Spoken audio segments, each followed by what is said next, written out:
on 880 ESPN Radio. Michael K. Show. We thank you for joining us on this Tuesday. It's December 16th. It is 2025.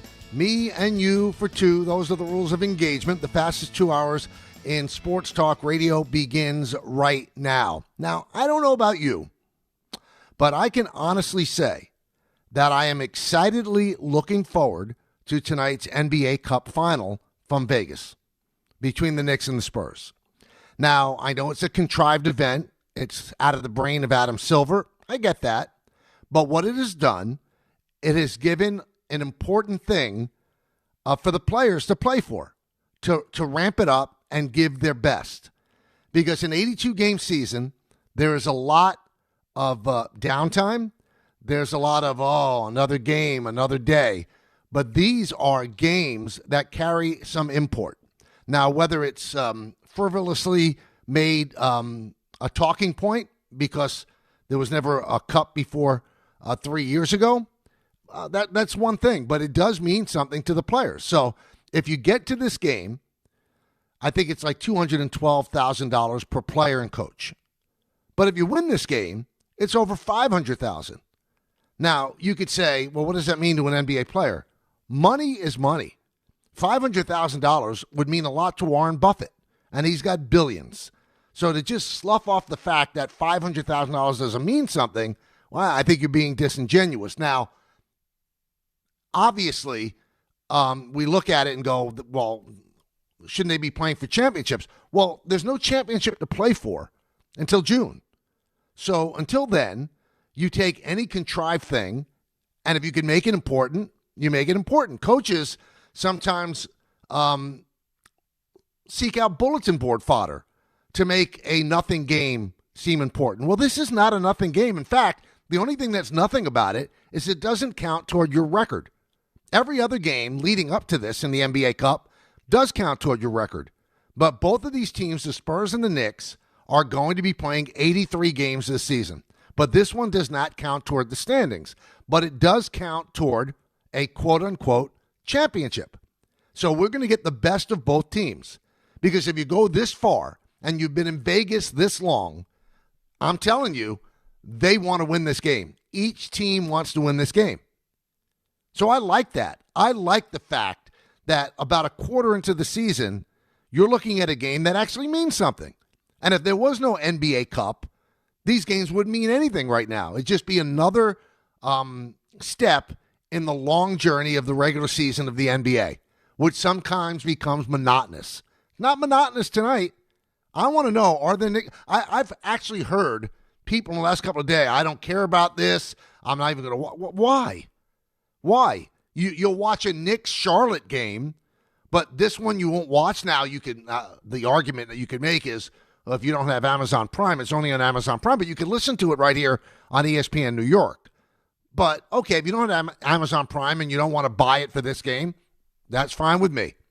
But if you have Amazon and you have Prime, why wouldn't you? This game is going to be really a litmus test. Because this Knicks team, whether you want to believe it or not, is built to win a championship. That's all there is to it. You don't fire a coach that takes you to Game 6 of the Eastern Conference Finals if your next step is not expecting to be in the finals this year. So this is the first test. How do they rise up to the occasion? And the interesting thing about this Knicks team and the leader of the team, Jalen Brunson, he is a great elimination player. You know, we mentioned this yesterday. If you look at his college career, he excelled in March Madness, where every single game is win or go home. And he really ramps up his play. He ramps up his production, his clutchness. That's what he's about. He led Villanova to 2 national championships. So he plays very well in these games. So what this NBA Cup has done, it has given you elimination games. Now, it doesn't eliminate you from the season, but it's elimination games for something that you can hang your hat on. Now, we could debate all you want, and I'm willing to do it, about putting a banner up about this. I think that's nonsensical. but I think the NBA is forcing any team to win that wins it to put up a banner in their arena. Okay, fine. Put up a banner. To me, that means nothing. But the fact that this is a game that has some oomph to it, that has some litmus to it, that's exciting to me. This is not just another game on December 16th. Some Tuesday, some random Tuesday in December. No. The Christmas Day games, that doesn't do anything for me either. Those are all, televised games that, you put on a special day and it's supposed to have special meaning. It really doesn't. It really doesn't. I mean, for most players, you think they really want to play on Christmas Day? Really? No, they don't want to. You think the NFL teams that are playing on Christmas Day want to play on Christmas Day? No, they'd rather be with their family. But this, wouldn't you rather be playing a game that has something to it, that has some import to it, that would have meant nothing if the NBA Cup didn't exist? I'm looking forward to it. And because what I've seen from the Knicks in these NBA Cup games is I've seen the best of the Knicks. Now, if you didn't get a chance to see the Knicks against the Magic on Saturday, they played just scintillating basketball, sharp basketball, the right passes, the right ball movement. Defensively, they even stepped up. It brought out the best in the team. Now, I have one little bit of disappointment about this game. I was hoping that the championship game would be between the Knicks and the OKC Thunder coming in with just one loss, because I thought that would be just phenomenal, because if the Knicks are going to make the finals, there's a good chance that you'd face Oklahoma City.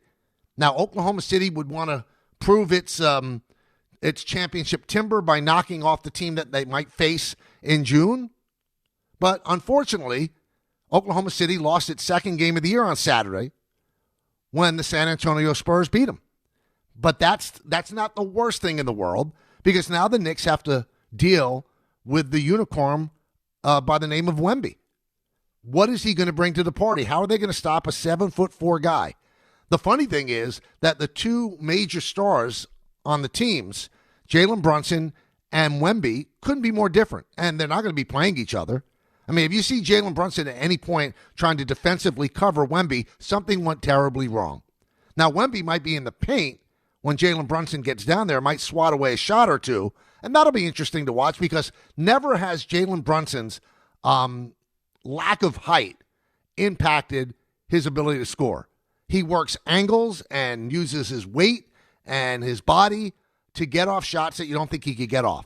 But Jalen Brunson's 6'1", and Victor Wembanyama is 7'4". So there's 1.3 feet different between these two players. They couldn't be more different. Tell me that doesn't excite you. Tell me that this really young, exciting San Antonio Spurs team against a Knicks team that has high aspirations doesn't excite you. So if there's anybody out there that just is not into this tonight, I would say that you fall under the heading of hater. Or if you want to be less hip about it, you're a curmudgeon. Because this is much better than any kind of regular season game. Much better. I don't see how you can't see that. So I'm looking forward to it. I'm excited about it. And if the Knicks play the way they did against the Magic, it should be an extraordinary game. I think the Knicks could win this game. Why not? And Wemby is kind of on a minutes limit. He came back for the Saturday game. He'd been dealing with some calf issues, but he's going to play. And the Knicks, their bench is a little light. San Antonio's bench is much better than the Knicks, because the Knicks are a little light because of injury. No Shamet, no McBride. But the injury to McBride has allowed Kolek to play better, to play and get important time, and he has played beautifully. I thought in the Saturday game it was one of his best games ever. So please, I want to talk to you. 1-800-919-3776. 1-800-919-3776. Tell me if you're into this. Tell me what you think this means. And please, if you're out there and you don't even care about it, tell me why. Because I don't get it. And I'm not building this up to be more than it is. Again, it's a contrived tournament.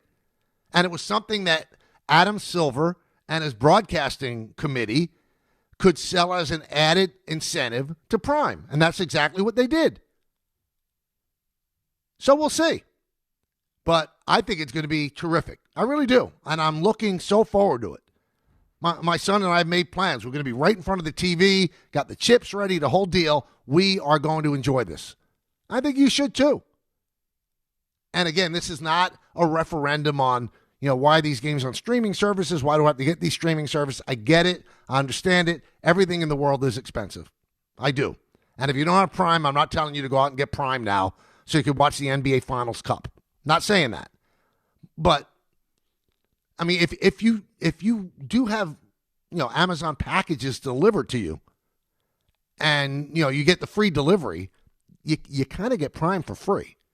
So I don't know how many people in the world don't get, Amazon delivered to them and wouldn't like the free delivery. So that's how we have it, because my wife has Amazon Prime to get the free delivery. I mean, we become on a first name basis with Amazon people, dropping constant packages off to the house. And around Christmas, I mean, it's even more so. So, when you have to get other streaming services, if you have to get Peacock or Paramount Plus or whatever, you have to go out of your way to spend that money to get it each month. But if you're an Amazon Prime member for free delivery, you get it for free. Again, I'm not trying to sell you Amazon Prime. There's 20 Yankee games on Prime too. I'm just saying, if you don't have it, that I get. But if you do have it and you just insist I'm not going to watch it, means nothing to me, I need to know why. I really need to know why. All right, here's somebody who doesn't like it. Here's John in Chatham. John. Michael, first of all, Merry Christmas to you and your family. Same to you. And I'm surprised in your take on this game.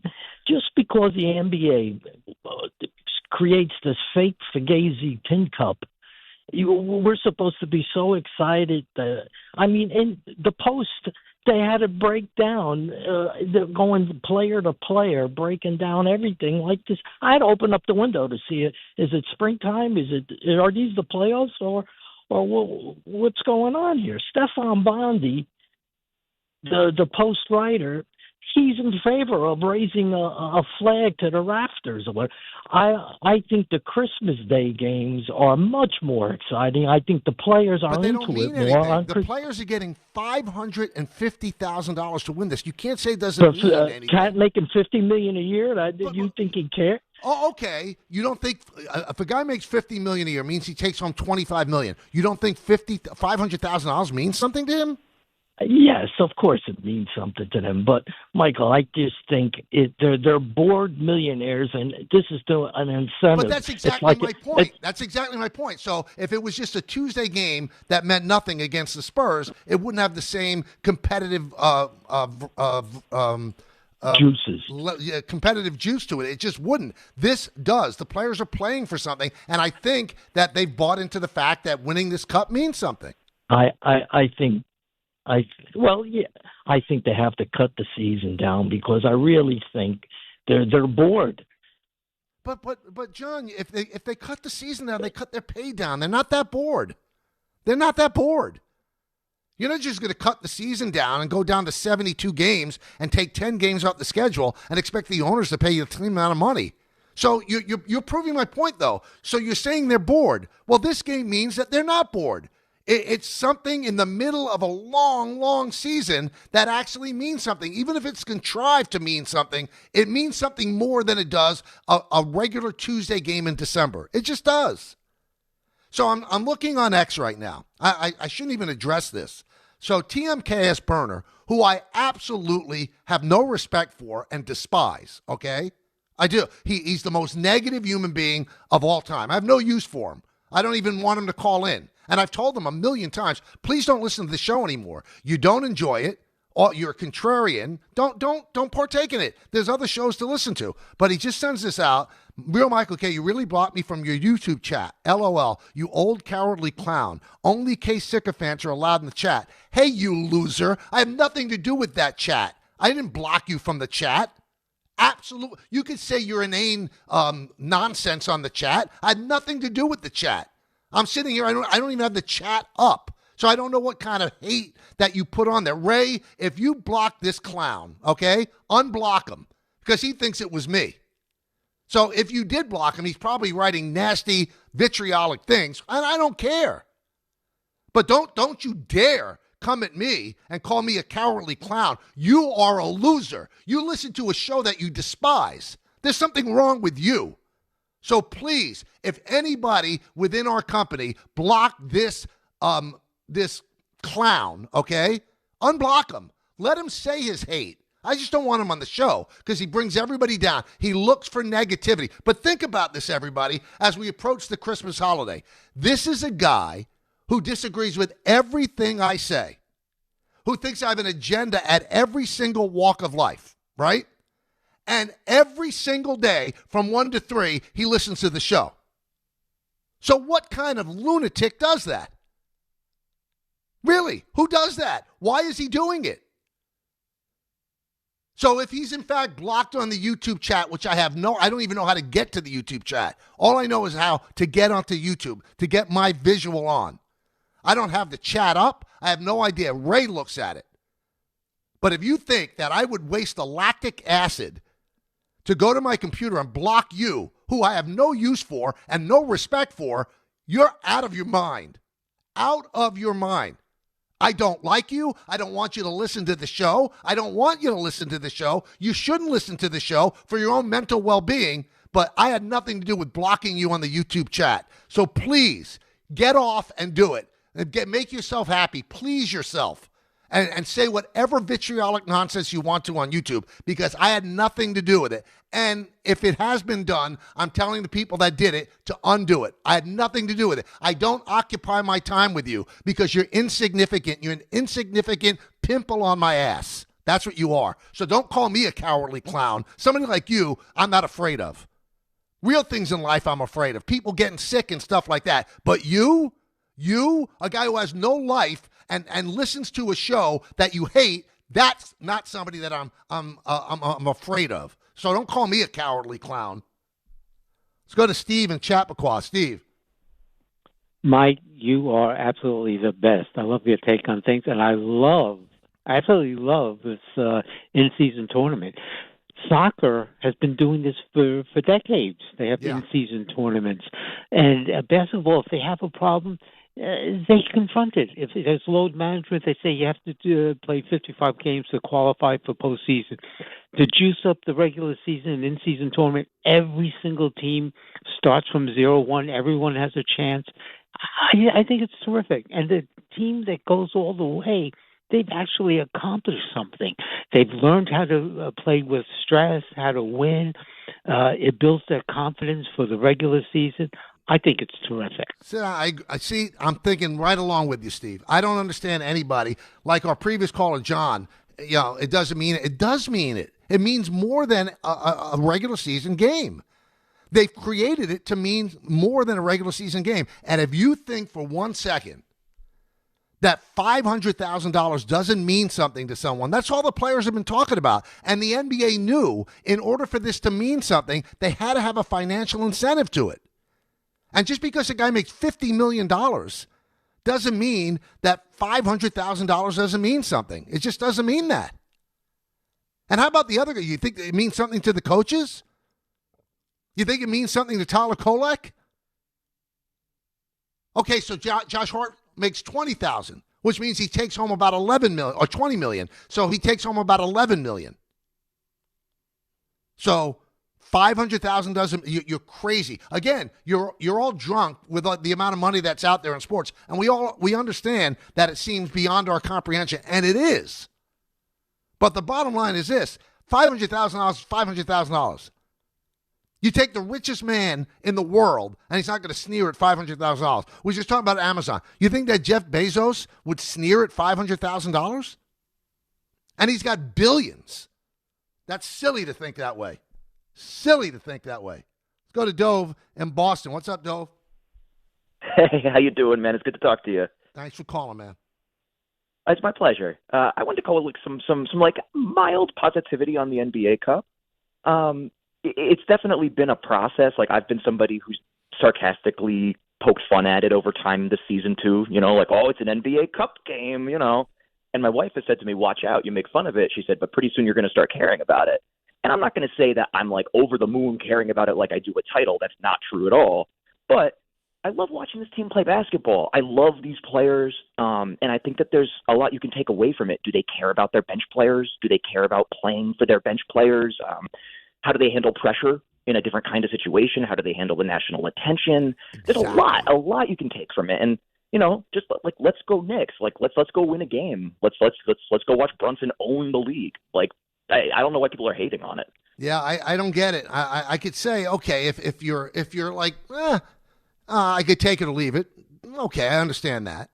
If you think it's great, like I do, I understand that. I don't understand hating it. That I don't understand. Hating it, isn't it better than a game that means nothing? Really? You wouldn't rather have this than a game that means nothing. It's just another regular season game. So James on X brought up, college tournaments during the year. When they go to Hawaii or whatever, that means a little something. And they're all contrived. The tournaments in Hawaii, the tournaments in the Bahamas and stuff like that. What do they mean? Nothing. But it means something because it's playing in more important games than if they meant nothing, if that makes sense. Let's go to Manny in Flushing. Manny. Hey, Mike, how you doing? Good. How are you, Manny? I'm good, sir. Listen, I'm going to watch it. Look, like you, I'm going to watch it because I think it's going to be interesting. It's going to motivate the players for both teams. And also, it was also like like a 1999 finals rematch or something like that, sort of. I mean, because if you recall, the Spurs beat the Knicks in 99, and unfortunately, both teams were in different directions. The Spurs, a good one, and the Knicks, unfortunately, not so much. But nonetheless, I think it's great to see both teams competing in this tournament because, like you say, in college, we've seen teams battle out in tournaments in Hawaii in December. And hopefully, is gonna have more tournaments to come in for NBA in the Cup. I read that the NCAA tournament may not be in Vegas, the championship round. Well, I had not heard that. I mean, Vegas certainly makes it an event, and I think it's something that may be more attractive to the players. There's a lot of stuff to do in Vegas. I'm going to read you something that my colleague and friend Alan Hahn wrote, which probably he wrote to me. And I'm sure he'll bring this up on the show at 3 o'clock, too. And he said, imagine if it was legal for players to put bets on themselves against another team. That's kind of what this is. It's a bunch of regular season games where there's money at stake, and so the players care a little bit more. That's all it is. It just adds a little juice to what was regular. Not regular season games. This means more because there's money involved. Just like if you were playing at the park and someone bet on themselves to beat you and you put the money down to match. Simple as that. And I think it's important for the team because sometimes you could get lost in the length of the season and the boringness of the season and the repetitive of the season. Plane, hotel, practice, sleep, nap, back, play the game, plane, hotel. I mean, sometimes it gets to be a lot. Now there's something different. This is different. And you're going to see the best of the Knicks. There's not going to be any resting. Not because their bench is a little light right now. They can't rest anyway. Mike Brown's playing the guys like Tom Thibodeau played the guys. But you're going to see guys playing their butts off. Same thing with San Antonio. You think it was a coincidence that Wemby got back for the semifinals when he had been hurt? No, he's probably aiming for that because this is a great showcase. It's on Prime. You've got a big production. You got a big studio show, the whole deal.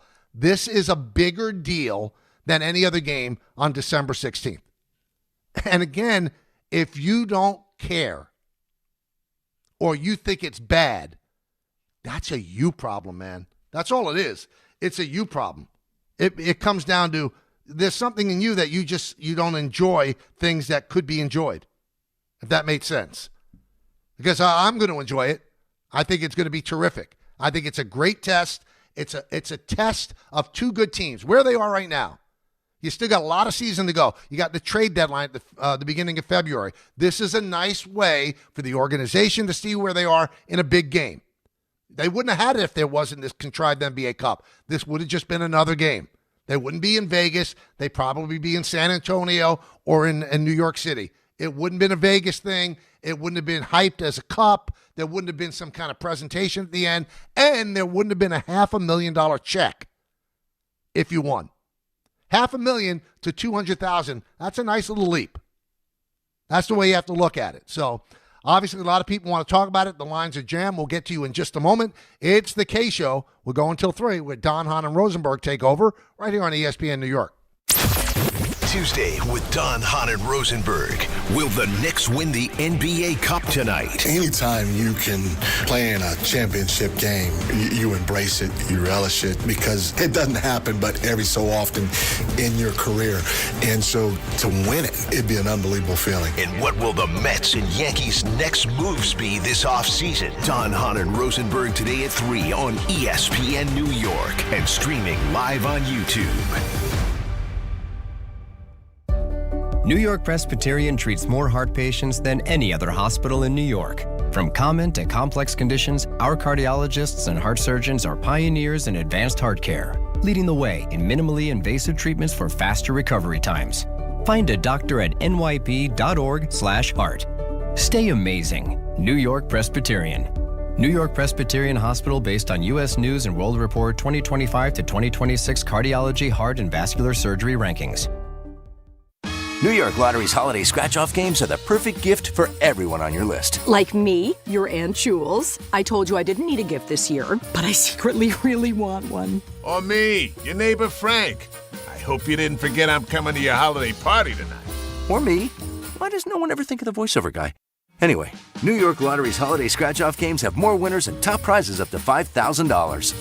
Please play responsibly. Must be 18 plus. Gambling problem? Call 1-877-HOPE-NY or text HOPE-NY. Brees Hall, the I-back, at the 5-yard line. Handoff, Brees Hall finds a crease, runs left. He's into the end zone for a Jet touchdown. Jets fans, come out to MetLife Stadium for a Week 17 divisional matchup. See the New York Jets host the New England Patriots Sunday, December 28th at 1 p.m. Presented by Ticketmaster.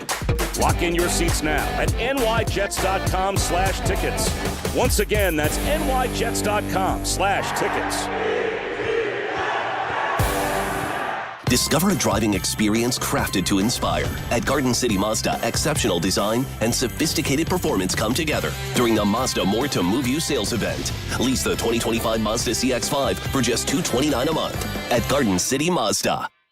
If you've been injured in an accident that wasn't your fault, then you need a lawyer who knows New York's unique personal injury and workers' compensation laws. At the Parisman Firm, they have decades of experience handling all types of accident cases and a proven track record of delivering huge results. Their team has already recovered nearly $1 billion for injured New Yorkers. From construction to car accidents and slips and falls, they've got you covered. Call the Parisman Firm now at 718-WORKERS, where your case is their cause. Get the justice you deserve today. At Uline, they know going the extra mile takes hard work. For companies pushing to go further, Uline will go the distance with you. 24/7, they answer the phone to get you the shipping and industrial supplies you need. Business can move fast. Unexpected large orders, adverse weather, new safety guidelines, and changing economic trends. Uline works hard keeping 41,000 items ready to ship, minimizing detours on your way to the extra mile. Visit uline.com. 1-877 Cars for Kids. KARS Cars for Kids. 1-877 Cars for Kids. Donate your car today. 1-877 Cars for Kids. Donate your car today. Ready to get rid of that old car? Donate it to Cars for Kids. Call 1-877-CARS-FOR-KIDS to reach a friendly live agent. Donation's super easy, and your car can be picked up as soon as tomorrow. Call us now, 1-877-CARS-FOR-KIDS. That's Cars with a K to donate your car today. 1-877 Cars for Kids. KARS Cars for Kids. 1-877 Cars for Kids. Donate your car today. Hurry! It's your last chance to donate for 2025. Last chance! Donate now for a 2025 tax deduction. My name's Brian Windhurst, and I've seen a lot of good offense in my life. If you're looking to initiate some offense of your own against your high-interest credit card debt, I'm letting you know a SoFi personal loan might be the play. A SoFi personal loan could be quite the triple threat with low fixed rates, no fees required, and as soon as the same day funding. View your rate for a SoFi personal loan at SoFi.com/offense. Loans originated by SoFi Bank, N.A. member FDIC. Terms and conditions apply at SoFi.com/offense. NMLS 696891. Rich Eisen here. As you all know, I care deeply about pediatric cancer research and awareness. That's why I'm proud to talk about Hyundai Hope on Wheels. For over 27 years, every Hyundai sold has helped fund life-saving pediatric cancer research. Together with over 850 dealers nationwide, they've raised more than $277 million, supporting over 25,000 kids in their fight against cancer. At Hyundai, hope isn't optional. It comes standard. Visit HyundaiUSA.com and search Hyundai Hope on Wheels to learn more. But the very next day, you gave it away. Oh, yeah. The 16th, 25 is right around the corner. My good buddy Kofi, my unofficial producer, tells me that next season's NBA Cup semifinals will be in the home markets of the higher seed East and West teams remaining. The championship game will be in a neutral site. So it could be Vegas, could be anywhere else, but the semis, and they didn't have a big crowd from what I heard in the semis on Saturday. The semis will be at the home site, so they'll obviously get a big crowd, and then the championship game will be at a neutral site. Cities have bid for the NBA Cup semifinals and finals in the past, cities such as Miami, Orlando, and San Diego. And it's possible that the 26-27 event could shift to one of those markets or somewhere else. So thank you, Kofi, for pointing that out. Let's go to Rico in Buffalo. Rico. Michael, it's always an honor to speak to you. I am your biggest fan. Thank you. But please don't be offended. I disagree with you on this. Okay. To me, it's all about money. Everything's about making more money. And who's footing the bill, Michael? We are. You are. Charlie, all of us are. I mean, how much money do these networks and these teams and these players need? Now, at the beginning of the year, Michael, please listen to me. When they sign that contract, okay, and they are blessed by God to be able to play. To me, they're signing up to play 100% every game to get to the playoffs in the best position to hopefully win a title. To say that these games mean nothing, Michael, let's go back. I'm all baseball, as you are. I'm all Yankees, as you are. Let's go back to last season. Toronto Blue Jays series during the summer, like Tuesday, Wednesday, Thursday night, whatever. They meant nothing, those games? Of course they did. They meant a position in the playoffs. We could have had home field advantage. You know, Michael, it's all about money. But the world's all about money, Rico. I mean, if we're living in Shangri-La, then it doesn't matter. But it does matter. And I'm saying that not all NBA games mean nothing. But the Knicks against Charlotte on Tuesday, December 16th, they would not be playing as hard as they play now. They just wouldn't be. And what you're saying is idealistic, Rico, and I understand, and it's great to think that way. But that's just the way of the world. There are guys that sit out 20 games a year because of load management. And they're still getting paid.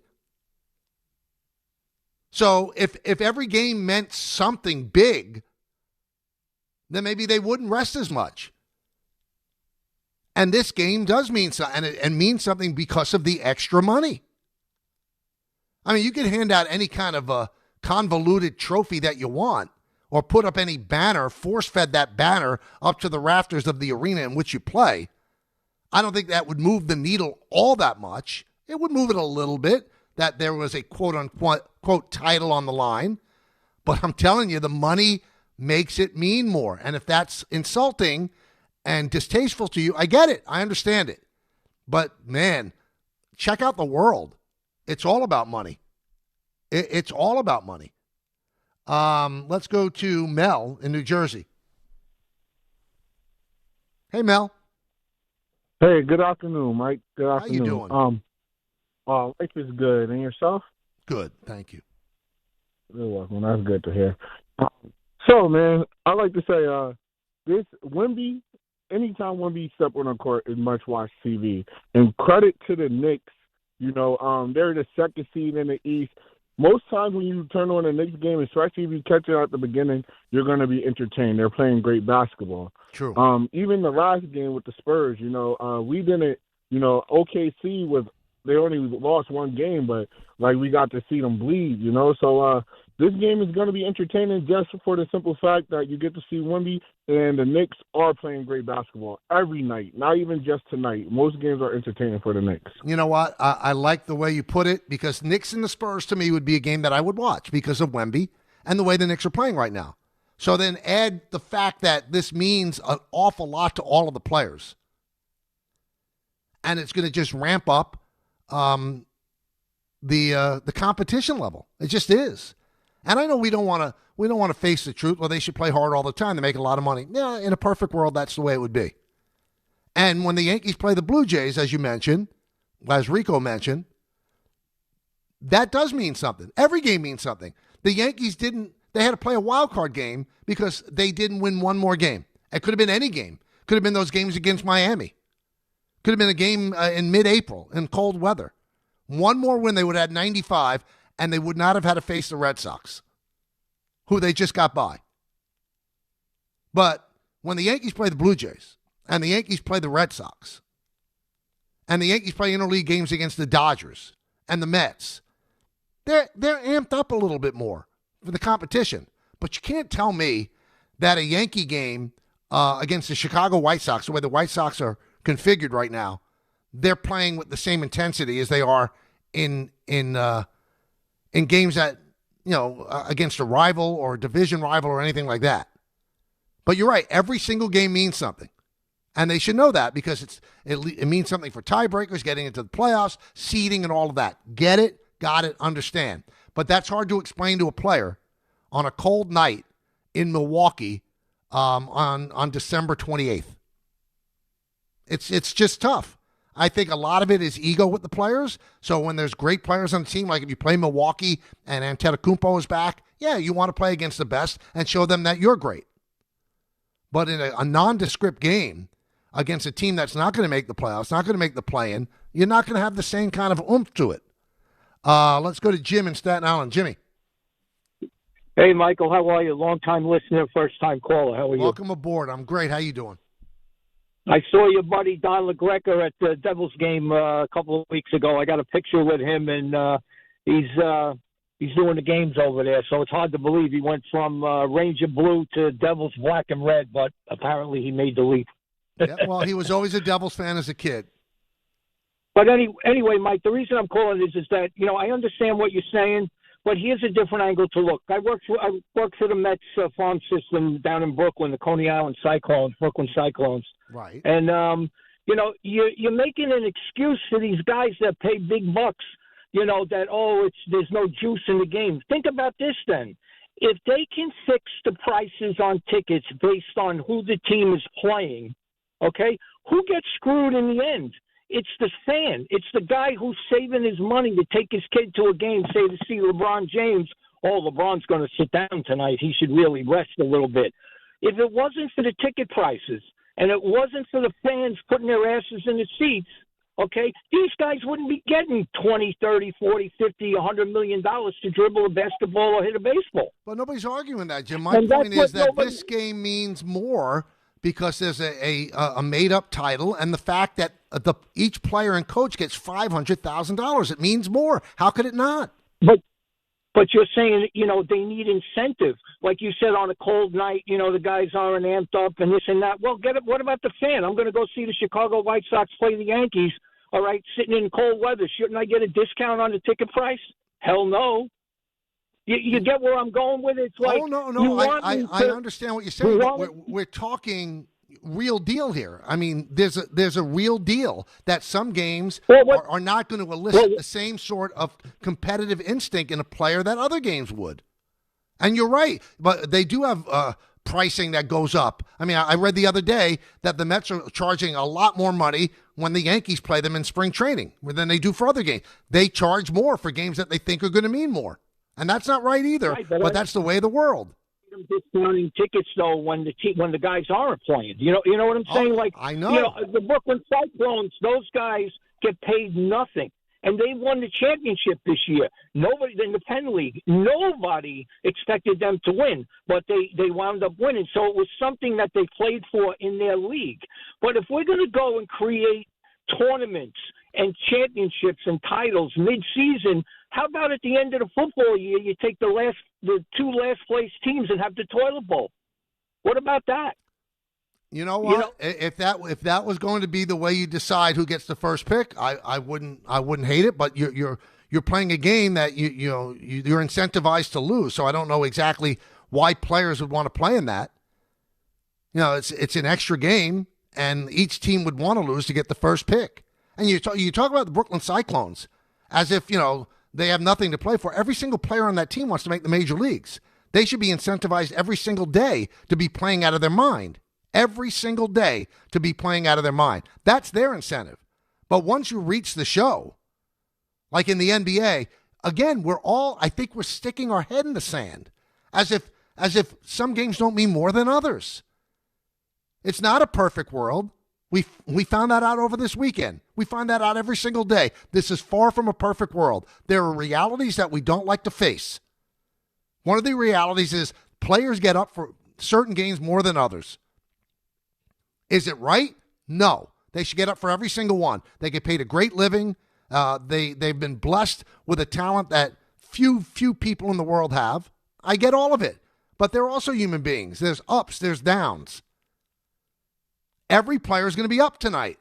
There's no player that's going to be another game. They're not. The spotlight is on. You're on national television. It's presented as a big-time event. And you get $500,000 for winning. How do you not see that that's a big deal or a bigger deal than just a regular game? And I said before, Knicks against the Spurs would be an exciting game. It really would. But now you add on $500,000 if you win. You might not like that. But if somebody said to you at your job, by the way, if you really play harder and if you do better work today, you're going to get $20,000 more. You're going to do better work. You're going to put a better effort out. And you probably think that you put a great effort out every single day, right? But you'll find another area to jump up to if there's more money at the end of the rainbow. It's just facts. It's facts. That's all there is to it. Hey, Game Time brought to you by Tullamore Dew Irish Whiskey, because when it's game time, it's Tully time. 7 p.m., the Rangers host the Canucks at Madison Square Garden. Coverage begins at 6:30 on 1050 ESPN. Also on the ice at 7 p.m., the Islanders are in Detroit to play the Red Wings. On the hardwood at 7 p.m., the St. John's Red Storm host the DePaul Blue Demons at Carnesecca Arena. That's in Queens. Coverage begins at 6:40 p.m. on the ESPN New York app. And at 8:30 p.m., the Knicks versus the Spurs in the NBA Cup Championship. Coverage begins at 8 p.m. right here on 880 ESPN. Tullamore Dew, the original triple distilled, triple blended, triple cask matured Irish whiskey. Be sure to grab a Tullamore Dew or try the new Tullamore Dew Honey during today's action. Glasses up to enjoying Tullamore Dew responsibly. We come back, more of your phone calls. We have Paul Finebaum at 2 o'clock. There's so much going on in college football with the Michigan scandal, Arch Manning deciding not to come out, and we'll talk to Paul also about Mendoza, whether or not he's a legitimate number one draft pick. All of that coming up. We're on till 3 right here on ESPN New York. Tuesday with Don, Hahn, and Rosenberg. Will the Knicks win the NBA Cup tonight? Anytime you can play in a championship game, you embrace it, you relish it, because it doesn't happen but every so often in your career. And so to win it, it'd be an unbelievable feeling. And what will the Mets and Yankees' next moves be this offseason? Don, Hahn, and Rosenberg today at 3 on ESPN New York and streaming live on YouTube. All the way over Barzell, score! New York Islanders hockey is back at UBS Arena, and it's time to bring the family and make some noise. With more afternoon games this season, the Islanders have special kids-themed games and activities for young fans. Play games pregame at the park and head inside for fun on the concourse and on the ice. Tickets for the 2025-26 season are on sale now. Get your tickets at NewYorkIslanders.com.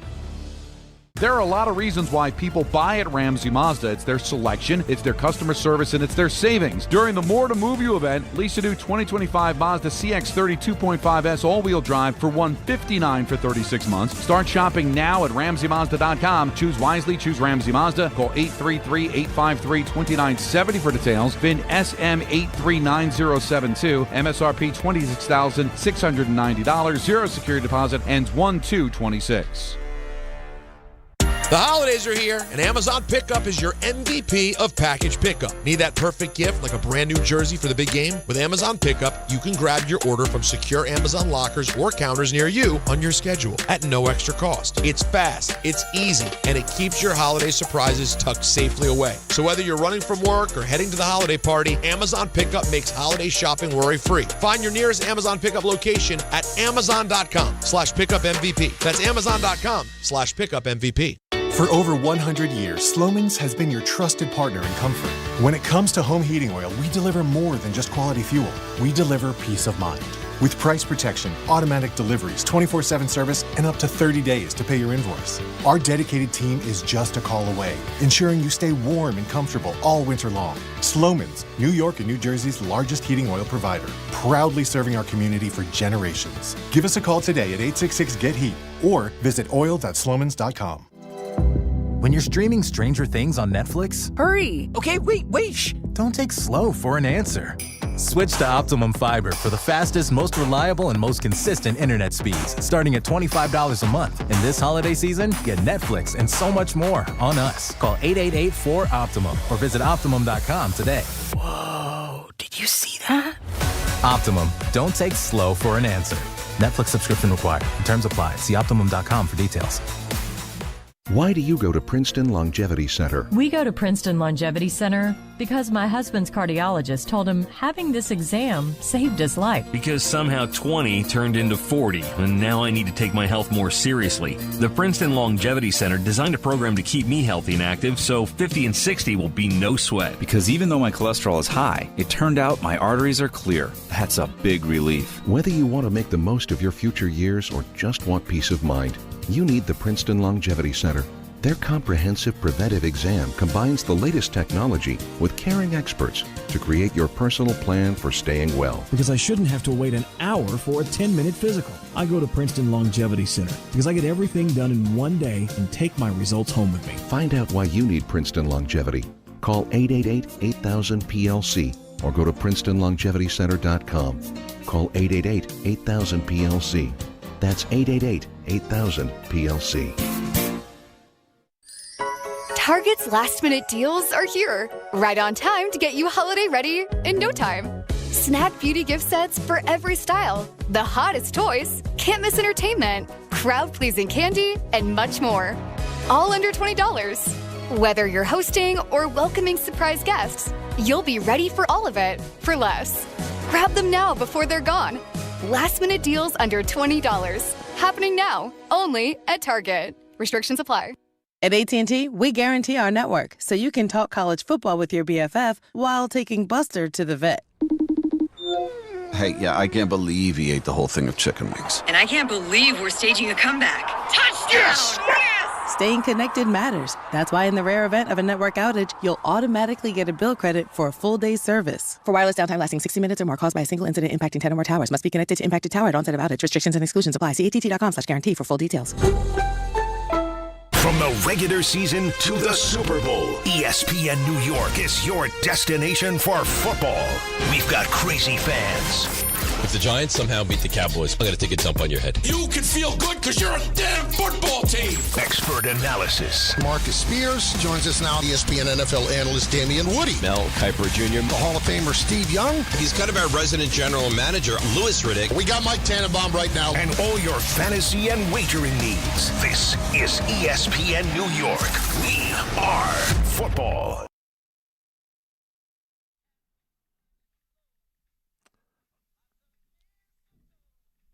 Oh, yeah. Love these songs. Yeah. Christmas right around the corner, and we're in the middle of Hanukkah as well, so hope you're all enjoying your holidays. Got the NBA Cup tonight. The Jets made a move. Alan Lazard was released today in the third year of his 4-year contract. 4 years, $44 million signed before the 2023 season.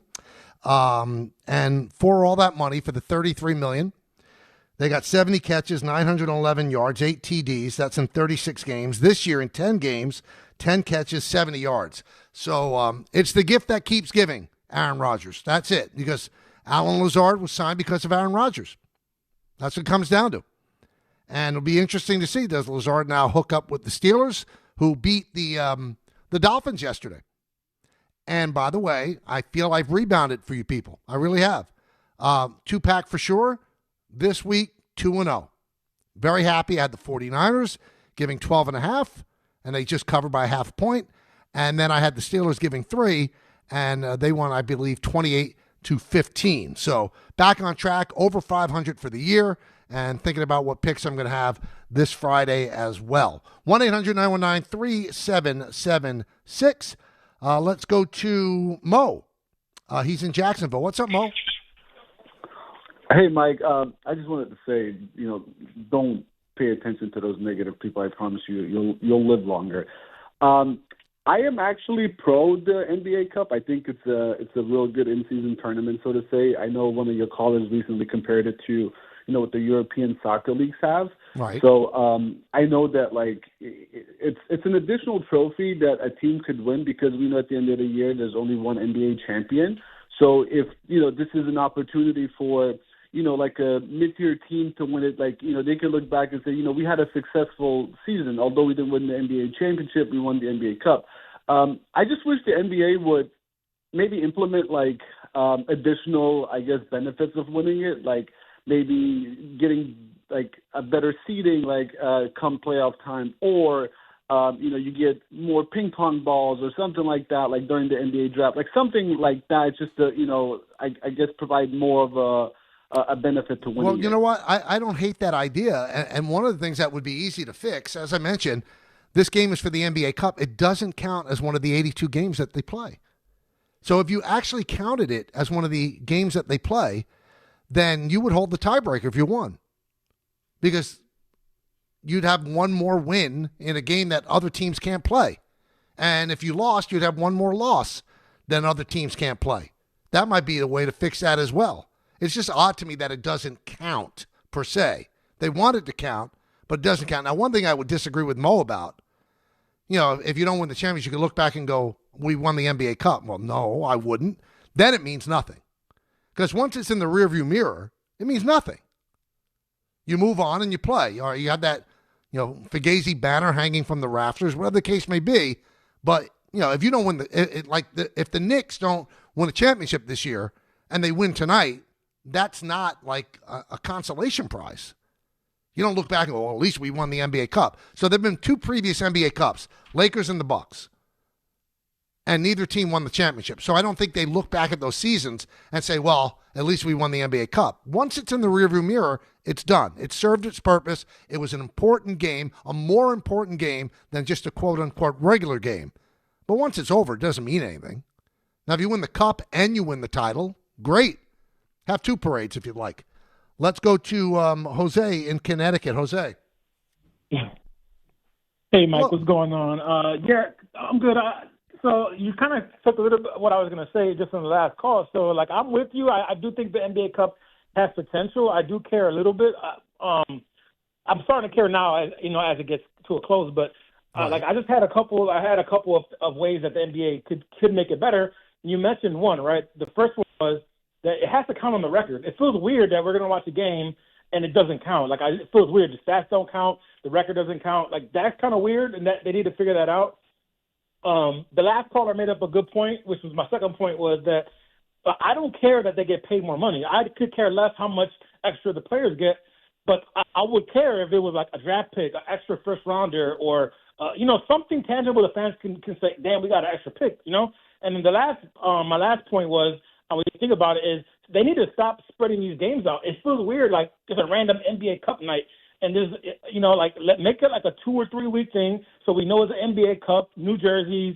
Make it fun, make it exciting. You know what I mean? So I think if you do that stuff, then we will care more. Well, but no, don't tell me that. Let's go. I don't understand that. They do make it exciting. They change the courts and all that. I don't understand what you mean. Make it exciting. But because it's weird. Like 3 weeks ago, it was a Friday night is an NBA Cup game, but the NBA Cup doesn't stop till like 2 months later. Make it like a 3-week thing. You got to change the courts, but have like all for these 3 weeks is the NBA Cup.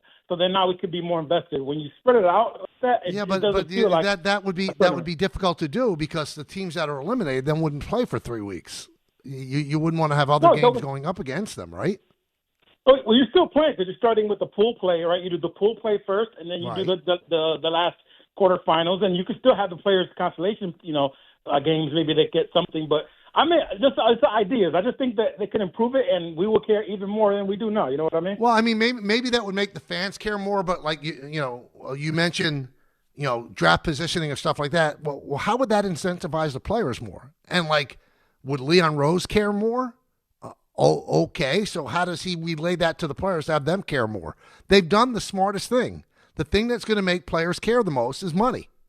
Draft picks mean nothing to players. That draft pick that the Knicks might make or the Spurs might make might take your job. That's why I always wonder about tanking, in football or whatever. Why would people tank so the team could select a player that could eventually take your job? Money talks. The NBA was smart. You want these players to buy in? Buy them. That's what they did. With $500,000. That is something that talks to the players. And I think that, we've seen players joke about it. Josh Hart had those watches stolen in a hotel in New York. He said, if I win, I'm going to buy a lot of watches to replace that. These players know. And also, Jalen Brunson kind of hinted at it yesterday in a press availability that there are other support people that don't get paid, that don't get extra because of the cup. So the players are going to pool some money and give money to people that are around the team, trainers, people that work in the locker room, stuff like that. It means something to people, especially around the holidays. It might not mean an overt amount to a multimillionaire, but to somebody who's really grinding and working behind the scenes, picking up towels and stuff like that. I know that baseball does it all the time. They give shares to lesser people that are not on the field, and it means the world to them. It could change their world. So, yeah, I think the NBA has done the right thing. I didn't love the idea at the beginning, but just seeing how I've reacted to watching the games and how I've enjoyed them more, that there's a perceived extra something to the competition, it makes me look forward to tonight's game. It really does. All right, Paul Finebaum, we talk to him every Tuesday at 2. That's coming up just a moment right here on The K Show on ESPN New York. Tuesday with Don, Hahn, and Rosenberg. Will the Knicks win the NBA Cup tonight? Anytime you can play in a championship game, you embrace it, you relish it, because it doesn't happen but every so often in your career. And so to win it, it'd be an unbelievable feeling. And what will the Mets and Yankees' next moves be this offseason? Don, Hahn, and Rosenberg today at 3 on ESPN New York and streaming live on YouTube.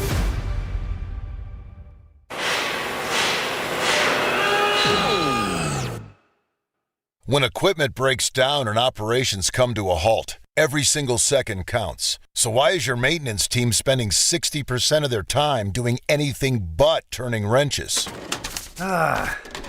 MaintainX is the AI-powered maintenance and asset management system that helps your team get back to actually fixing breakdowns. No more searching for manuals. No more hunting down parts. No more drowning in paperwork. With MaintainX, your team can access manuals from anywhere, create new procedures in minutes, and turn voice notes into clear and complete work order feedback. What used to take hours now only takes minutes. Keep your operations moving, not your paperwork. Join over 11,000 maintenance teams that are already fixing more and filing less. Try MaintainX for free today. Go to maintainx.com/AI. That's maintain and the letter x.com/AI. At City Harvest, we believe no New Yorker has to go hungry. With your help, we're on the road 365 days a year, rescuing over 77 million pounds of nutritious food and delivering it free to millions of New Yorkers, transforming surplus food into sustenance, sustainability, and smiles, rallying thousands of New Yorkers to power a network of nourishment across our city. One day, one meal, and one New Yorker at a time. That's how we feed good. Donate at cityharvest.org.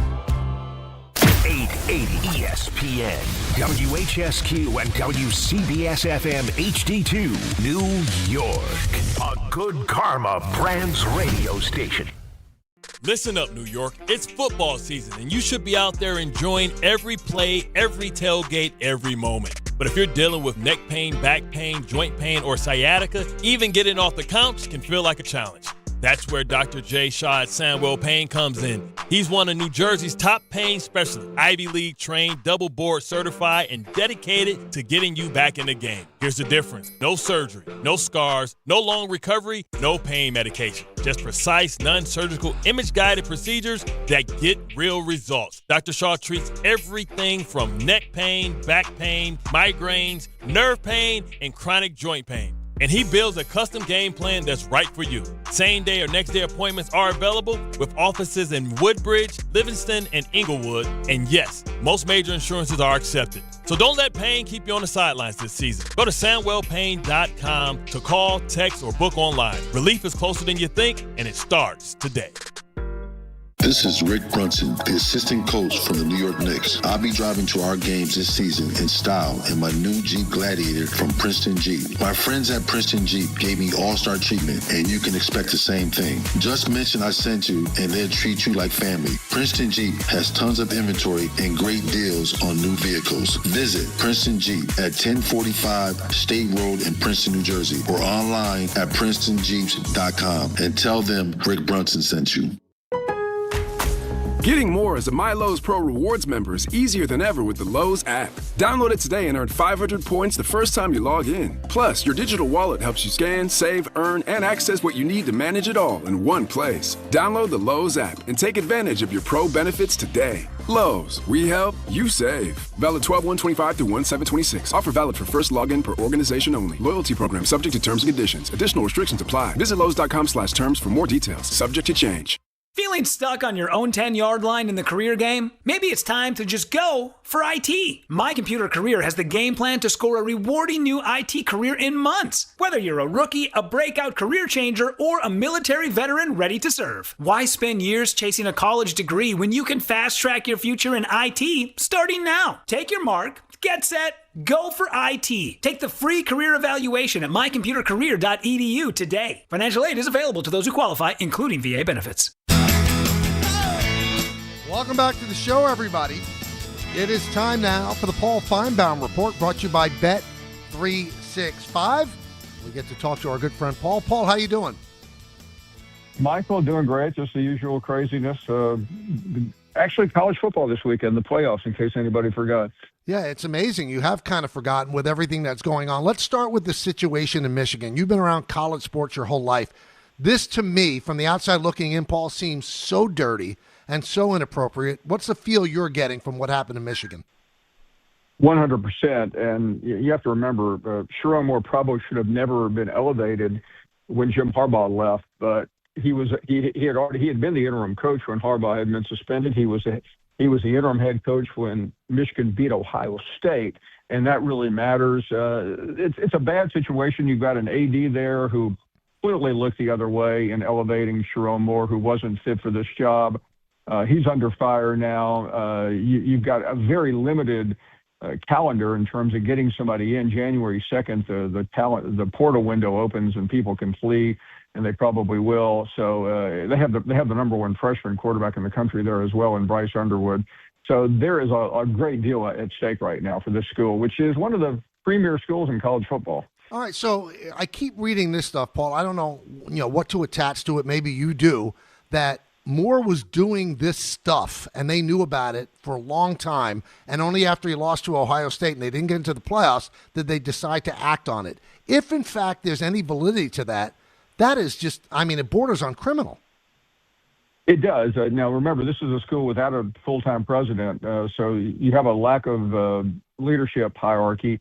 The story on Moore is that they looked into it from the HR department. Now, I'm not an expert on HR, but the HR at whatever company you're at, whether it's your company or the one down the street, is not exactly the FBI. There's limited ability, and you have a situation where a relationship of a subordinate, and oftentimes in that type of law, you don't get the truth. And finally, the woman changed her mind and they had no choice. I don't think it had that much to do with losing to Ohio State. I know that's the narrative that some of Sherrone Moore's people have put out and sadly reported by supposedly good reporters, even on ESPN. But ultimately, they got the truth out, and then the guy went ballistic, threatening to kill himself at her house. Nothing like confirming the story right there. And the police showed up. So he's got legitimate criminal issues. I don't think he'll go to jail, but he's going to come very close. All right, so who's the next coach? As you said, it's getting late, and a lot of the coaching changes have already been made, so they're going to have to raid another school that has a coach. So who do you think has got the inside track? A week ago, I would have told you it was Kalen DeBoer, the Alabama coach, but I think he backed away from it. Now he could be in the playoffs for a few weeks. Alabama is at Oklahoma on Friday night. Should they win, and they're slight favorites, they'll go to the Rose Bowl on January 1st. I don't think he's in it anymore. Alabama is working on an extension for him, something that's the way college football works, even though he clearly hasn't done that much to deserve one. But they're going to have a hard time. Jed Fish is probably the favorite at the moment. Who is he? He's a Washington head coach who replaced Kalen DeBoer. He had previously been at the University of Arizona. He's a good coach. He's also part of the Harbaugh tree, which is probably the biggest strike against him. It's a strike against him. So they're down on Harbaugh? Yeah, because Harbaugh left in a cloud of controversy. Yes, he won the national championship, and that matters. But he also left, the Connor Stallions spying, sign-stealing scandal behind. And there's just a sense that it might be better if they fire the AD, which I think they will, just to bring a completely new crew in. Another candidate is Mentor, who is Harbaugh's defensive coordinator. So it really depends on who takes charge of this investigation, who takes charge of the coaching search, and if they decide to stay away from and completely distance themselves from the Harbaugh tree. All right, so how much money does a job like that pay? Right now, the very top jobs in college football are somewhere between $10 and $12 million. I mean, Lane Kiffin made 13 to go to LSU. Now he was a special circumstance, but most of the top 5, top 10 coaches, and this is a top 5 job, Michael. It's hard to get much better than Michigan. Minimum $10 million a year. Wouldn't it be great if Kiffin took it? Yeah. Well, here was my greatest fantasy at my age was the other day that DeBoer left to go to Michigan, and then Kiffin announced that he had not signed his contract and decided to go to Alabama after all. Now, the thing about DeBoer that I have to question, Paul, I remember the beginning of the year, I mean, the fans were against him. You know, he's terrible. He's not Nick Saban. And now they're going to give him another contract? I don't think they want to. I'm in Alabama right now, and I would say the fans are split right down the middle. Again, we're talking about a guy who lost the first game of the year, then lost the Oklahoma game. He lost to Georgia by 21. Should he lose on Friday night, that would be 4 losses, 2 consecutive years. I mean, that is you're in fireable territory at Alabama. Nick Saban had one bad year there his first year and never lost more than 2 games. I think maybe once he lost 3 with a bowl game his second or third year. But this does not happen at Alabama, and it won't be acceptable. So that's the weird part, is that DeBoer will probably be able to parlay this into an extension. But let me also say contract extensions and contracts per se do not matter in college football. They're broken every day. I'm wondering, Paul, with the advent of NIL and boosters playing a big role, especially big money guys, is Alabama the same job as it used to be? No, I mean it's still premier, but I mean I don't think it's as coveted because the NIL is good there, the tradition, the brand, but it's you're still following Nick Saban, and here's the problem. Nick Saban is still in town. Yeah, he has 4 or 5 homes like a lot of wealthy people. But he lives in Tuscaloosa. He goes to the games. He's seen around town, and you're never going to outrun that shadow. We are talking with Paul Finebaum, his weekly segment here on the show. Now, Paul, we had, you on the show have reserved judgment on Mendoza. They had not played that many teams. That was stout. Well, they played Ohio State, and they won. What's your take on him now? What do you think of Mendoza? I think I was prematurely wrong on him. The Ohio State game really answered a lot of questions. I mean, they were fantastic, especially defensively, and they have the number one player on the offensive side. I think they're sitting pretty. They will get the winner of Alabama, Oklahoma. Neither team offensively is really that great. So I think they'll be able to score. Their defense is elite. I think it sets up pretty well for Indiana to at least make it to the semifinals. And Mendoza, as far as a NFL prospect, probably is going to be the number one quarterback taken because there's just not that many great quarterbacks in this class. And, he has the necessary attributes. I don't know. I actually like Jeremiah Love from Notre Dame, the running back. But but running back is not a great position right now in the NFL. So you're going to hear a lot about Mendoza when it comes around to draft time. Is it wrong of me, like when I look at Mendoza and I watch that game, I don't get excited like I've seen with other college quarterbacks. And as you said, he might be the number one pick in the draft. Do you think he's worthy of that?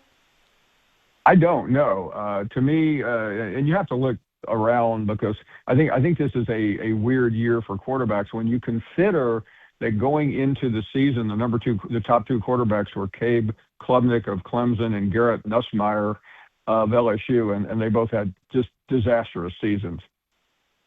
All right, so Arch Manning said he's not coming out.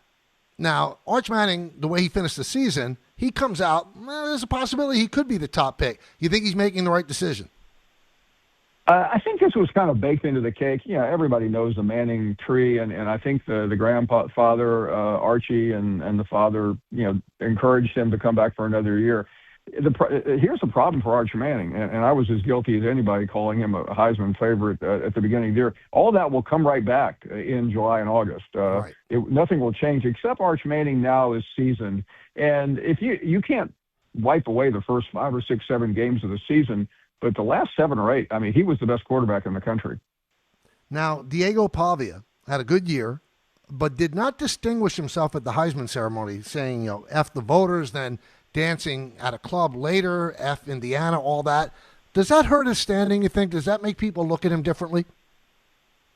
I think it will, and I think it should. I think it was one of the most disgraceful things I have ever seen, and not to get carried away. I mean, the Heisman Trophy is a revered trophy, but you can have fun, you can kid around a little bit. But what he did was completely out of character of any quarterback I've ever seen. Now, remember, his mentor and role model is Johnny Manziel, but even Johnny Manziel didn't disgrace the place the night he won it. Maybe years later he did. But this is, I mean, as somebody who campaigned for him, who voted for him first, I mean, I'm embarrassed. And I think if you're an NFL GM, he was already a questionable quarterback because he's short. He doesn't have a lot of the attributes. I mean, he's tough. He was a meaningful quarterback this year. No way Vanderbilt would have won 10 games without him, but I would be very wary of him. All right, now let me ask you about Mendoza, who gave a very moving speech at the Heisman. And every time you see, even when he talked after the Ohio State game, he doesn't talk like a quarterback that would lead it to. Again, I might be wrong. Those guys seem so stoic and they don't really say much. This guy's very emotional and he cries and stuff like that. Will that hurt him, you think? I think he'll learn. Listen, when you walk into an NFL locker room, as you well know, Michael, any professional, it's different. Indiana is almost like Rudy from 30 years ago. I mean, nobody saw this coming. I frankly thought last year when they were a flash in the pan. And I cover college football every day of the year.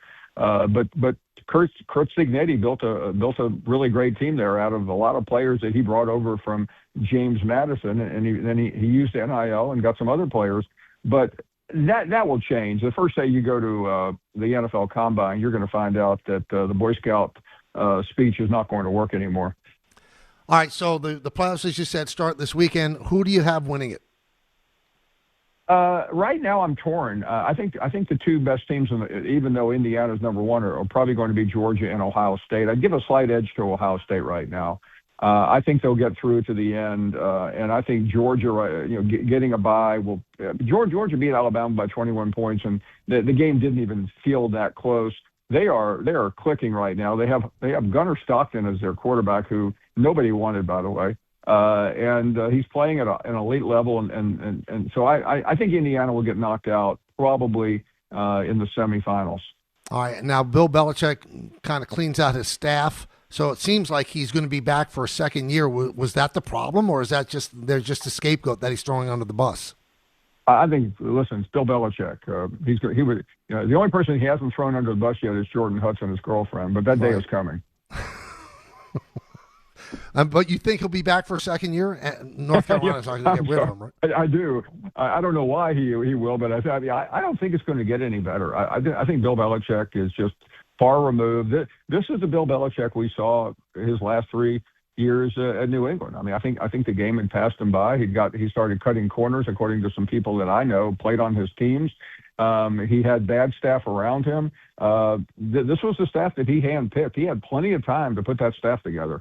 He wasn't working last year, other than doing a weekly hit with McAfee. So he'll retool it, but I don't think it gets any better. And in a very easy league, I mean, that was one of the easiest leagues in college football to make a man. I mean, Duke got into their championship game with a 7-5 record. How tough is it? Now, with some time having passed by, has Notre Dame made it any better, or do they continue to look as bad as they looked at the beginning when they were whining about not making it? They still look pretty bad. I mean, I don't know what they're gaining by not going to a bowl game, because right now their younger players would be practicing. I think most people will move on and forget it, but it's still a very bad look for them. I would think so. Paul, thank you so much. We always love talking to you. A pleasure. Thank you, Michael. You got it. That's Paul Finebaum. So some interesting stuff, and the college football playoffs begin this weekend. 1-800-919-3776.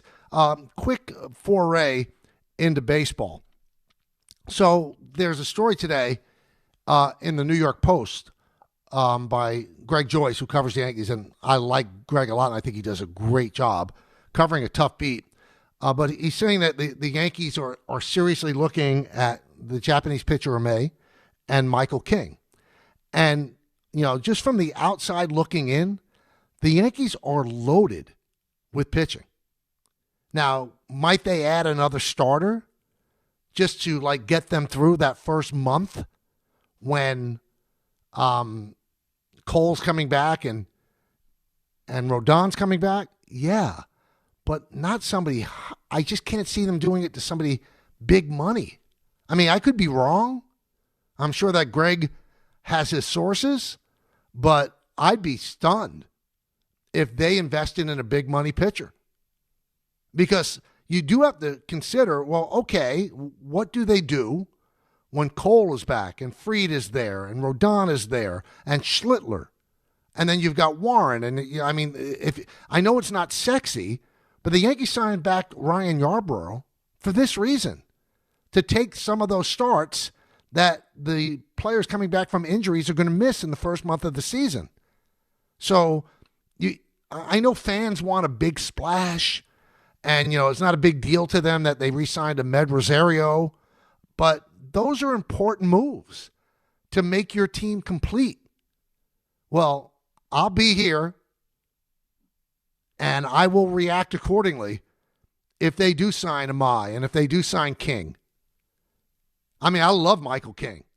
I loved him when he played for the Yankees, and he pitched very well for San Diego. But one thing that you get with Michael King is he's somewhat injury-prone.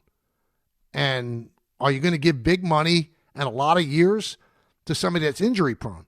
So when you see stories like that, you wonder if the people representing King and Amai, and with Amai, it's Scott Boras. I'm not sure who King's rep is, but they want it out there that the Yankees are in on it. But are the Yankees really in on it? Again, I can't speak with any certitude if they are in it or not. I can only read the tea leaves. And again, I work back from something that Hal Steinbrenner said when he met with the media. It would be ideal to stay under 300. Now, might they go over 300? Sure they might. Might they go over 300 if they end up signing Bellinger? Yeah, that would be a reason to go over 300. To get gluttonous and to add a pitcher that you don't necessarily need in the purest sense of the word. Like the Mets need starting pitching. The Orioles need starting pitching. The Yankees have 3 guys that on other teams would absolutely be in play to be their ace. I mean, don't sleep on Rodon. Rodon has had 2 really terrific seasons for the Yankees. Max Fried was an ace with the Braves. And we know Garrett Cole's been an ace with the Yankees this whole time there. 3 aces is not enough. I'll tell you what, when they all get healthy and you have Schlittler maybe being the number 4 starter, tell me that there's a rotation other than San Diego's, not San Diego, Seattle's, that even comes close to matching that kind of ability. So again, if it's ideal to stay under 300, what do you think it's going to cost to get Michael King? $25 million a year? What do you think it's going to cost from Amai? Maybe about the same? So you're going to soar past that critical number that cost you draft picks and draft positioning and international signing bonus money. You're going to soar past that to bring in a pitcher that you truly don't need. Right now, you're in a situation where what you're getting, or if you make a trade, is something that you need. Would it be nice to have another great pitcher? Of course it would. But do you really need it? So I know the Hal is Cheap group is going to start their chorus right now. But teams have payroll limitations. And it looks like the Mets are operating now where Steve Cohen has instituted somewhat of a payroll limitation. It seems like the Dodgers are the only team that doesn't have a payroll limit. Why? I can't explain. Because I think Steve Cohen could swim with them. I think that the revenue the Yankees create, they could probably swim with them. But there's a possible work stoppage coming on December 1st of next year.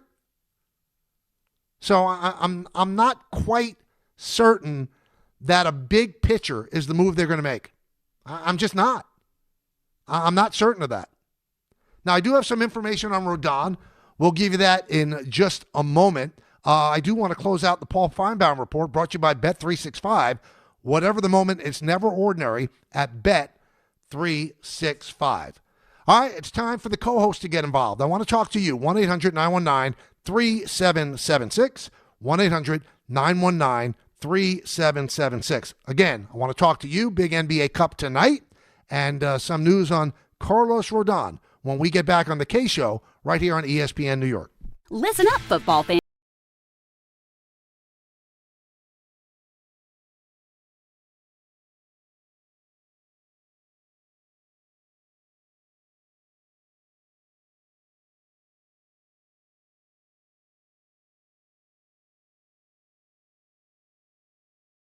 It's never ordinary at Bet365. Gambling problem? Call 1-800-GAMBLER. 21 plus only. Must be physically located in New Jersey. T&Cs apply. In-app only. Whether you're shopping, gaming, or streaming this holiday season, don't take slow for an answer. Get Optimum Fiber for the fastest, most reliable, and most consistent internet speeds, starting at $25 a month. Call 888-4OPTIMUM or visit Optimum.com to switch. Act now and get Netflix, a 5-year price lock, and $100 back, all on us. Call 888-4OPTIMUM or visit Optimum.com today. Optimum, don't take slow for an answer. Terms apply. See Optimum.com for details.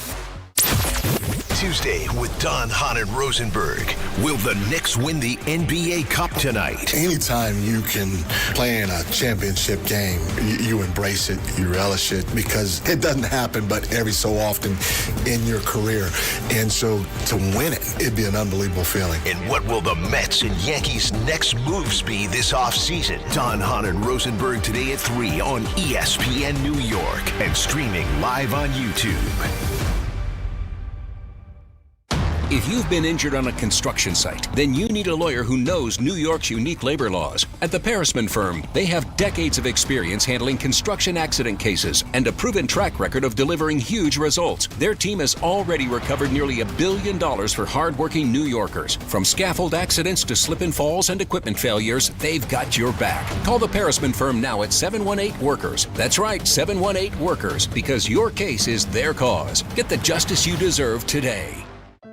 Health surprises can change your life in an instant. You've seen it happen to others, but it doesn't have to be your story. At Princeton Longevity Center, we customize actionable and proactive health plans to maximize your lifespan and take control of your health. Our Cancer Check program combines cutting-edge technology with top medical expertise to keep you ahead of potential risks. With advanced full-body imaging, genetic testing, and multi-cancer detection blood tests, we look for even the earliest signs of problems. Results are analyzed by expert physicians who craft a personalized plan to safeguard your future. You're not just a patient, you're a partner in your health journey, backed by a team committed to helping you live longer, healthier, and more vibrantly. Our programs have saved hundreds of lives and empowered countless others to take control of their health. Be proactive with your health for the ultimate peace of mind. Call 888-8000-PLC or visit PrincetonLongevityCenter.com.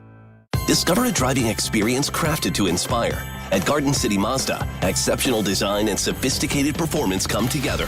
During the Mazda More to Move You sales event, lease the 2025 Mazda CX-5 for $229 a month for 33 months.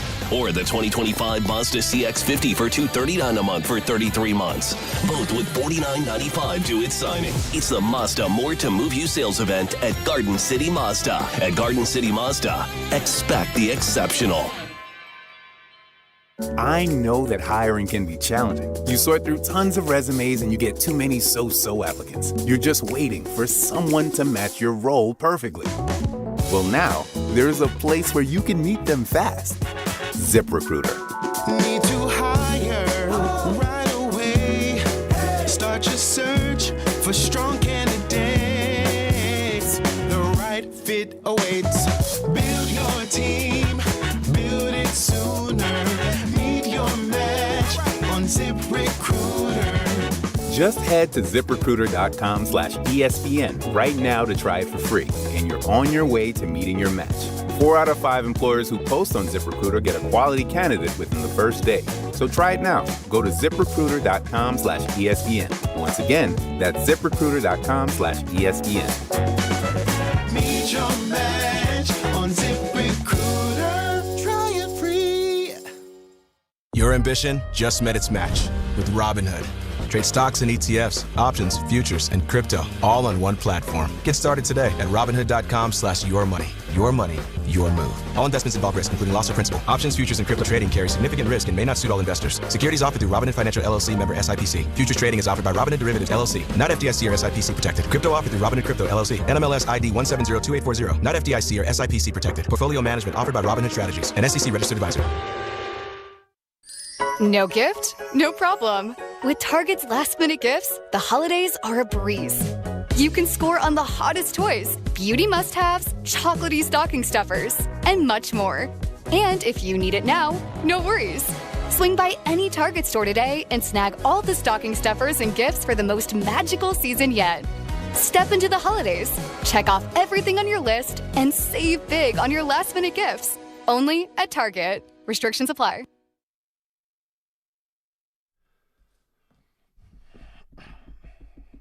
Welcome back to the show, everybody.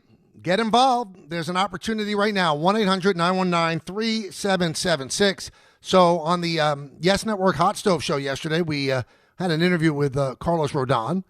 And Rodon, they said, was going to start throwing maybe toward the end of December, maybe the beginning of January. He said he's throwing now. The word is, that we've heard previously that maybe he'll be back by May. But he said he's going to try to accelerate that. We'll see if he can. I mean, there are certain benchmarks you have to hit when you're rehabbing from injuries, and his injury was removing loose bodies and shaving down spurs in the elbow. And when you consider the year that he had, and he was pitching with this the whole time, it's kind of extraordinary that he was able to have that year. But we'll see exactly how he comes back. He said the way it affected him last year, he had to pitch smarter. They did great work on him, the training staff and all that. But the fastball was not what it once was. So maybe that will come back and have even a better year. When you look at the players that have come to New York and had a terrible first year, it usually doesn't play out very well. It usually ends awful. And you could not have had a worse year than Carlos Rodon had his first year with the Yankees. We all remember how it finished in Kansas City. he turned his back on Matt Blake, the pitching coach, and you figure, wow, this guy's not really that long for here. But he kind of bowed his neck, and he turned into an excellent pitcher for the Yankees. Year 2 was great. Last year he was outstanding. He didn't finish with the game that he wanted against Toronto, neither did Max Fried. But the Yankees do not win 94 games without the years that Fried and Rodon gave them. So it is interesting that, you might not get Rodon back until May. And, I was surprised that you might not get Cole back until after that. That's why that extra pitcher becomes important. But you could say that extra pitcher is Will Warren, right? Or you could say that extra pitcher is Ryan Yarbrough. And Cam Schlittner now is going to, pitch a full season with the Yankees. So the firepower is there, but the need to go out and get another pitcher of big money, I just can't see the Yankees allocating their money that way. When you allocate that money that way, it's when you just don't care about how much you spend, that there is no limit. And I believe that 29 teams out of 30, including the Mets, have a limit. They have a limit. And if you don't think the Mets have a limit, they fell $3 million short of Edwin Diaz. They offered 66 to the Dodgers 69. What does that $3 million mean to Steve Cohen? Nothing, right? Nothing. Now, they did give big money to Jorge Polanco. I'll give you that. They certainly did. But I think that their payroll is going to be considerably under what last year's was. So they were at $340 last year. And they paid another owner's tax bill. Maybe Steve Cohen's done with it. He's owned the team for 5 years and they haven't won anything. All he's done is lose a lot of money. And he's got that casino that he's going to build in the parking lot at Citi Field. He's got a partner in it, but it's going to cost $8 billion. So maybe he's just moving his money around a little bit differently. I don't think he's hurting, let's put it that way, but he might be moving his money around a little differently. So yesterday, I talked a lot about the Jets and how they let go of Steve Wilks, the defensive coordinator. That's after giving up 48 points to the Jacksonville Jaguars. And, my point about that, a lot of people were lauding Aaron Glenn, for seeing the mistake and correcting it quickly. But it wasn't that quickly because the Jets season is shot and their defense hasn't been good all year. And I brought up, do we trust Aaron Glenn to make these judgments and decisions moving forward when, he made a judgment about signing Sauce Gardner to a long-term extension? That didn't work out. They ended up trading him. And they got a great deal, thanks to Darren Muji. And also the way the contract was structured by Darren Muji, that allowed him to make that deal. The choice of the quarterback, Justin Fields. $30 million guaranteed over 2 years. And when you look at the dead money that's left over from Aaron Rodgers, right? Well, then you start to think how much money they have invested in a quarterback. And then Steve Wilks was your defensive coordinator. You chose him. There's a guy who now has lost 6 jobs in a row after one and done. 6 in a row. And the guy who made that decision to bring him in was Aaron Glenn.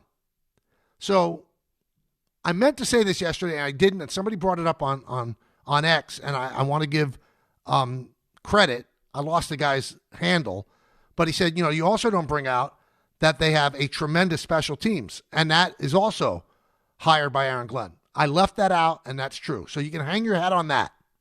You should, because their special teams is special. They've done a really nice job in a miserable year.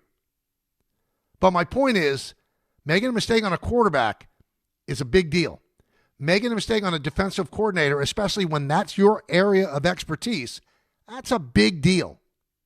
Making a mistake on a big money contract saying that this guy's going to be the foundation of the defense on Sauce Gardner and then realizing, you know what, he's not as great as we thought he was, that's a big deal. And I think that kind of outweighs the fact that you chose a good special teams coach. And the guy who wrote this on Twitter to me said, Michael, I respect you, but it seems like you have this deep-seated hatred for the Jets. And you really go up and in on them. I really don't. I don't have anything against the Jets. In fact, we were in business with the Jets for most of the time that I've been here, during the afternoon drive show. And I like the people there. They're terrific. But when a team deserves to get criticized, you know what? I'm going to criticize them. Doesn't mean I'm anti-Jet. I've been very critical of the Giants and Joe Shane.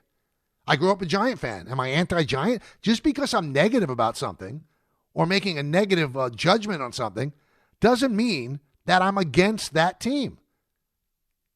It's amazing what ears hear. That's like the old Joe Buck thing. The Yankees are playing the Phillies. Yankee fans think he's against the Yankees. He's rooting for the Phillies in the World Series in 2009. Then you go to Philly and you listen to their talk radio. Buck is so anti-Philly. He wants the Yankees to win. You hear what you want to hear. You really do. So since I'm critical of your team, you think that I'm against your team. I'm not. I take everything on an individual case-by-case basis with no prior things clouding my judgment. Sorry, I'm not. I'm not that guy. I have never been that guy. 1-800-919-3776. Let's go to the phones. Let's go to David on the east side. David. Hey, Dave. Dave. Michael, can you hear me? Hey, now Michael, I can, yes. There we go. Okay. So I don't hate the NBA Cup, but I think it needs some tweaking and fixing. I think you're going to say this is unfair, but here is my idea.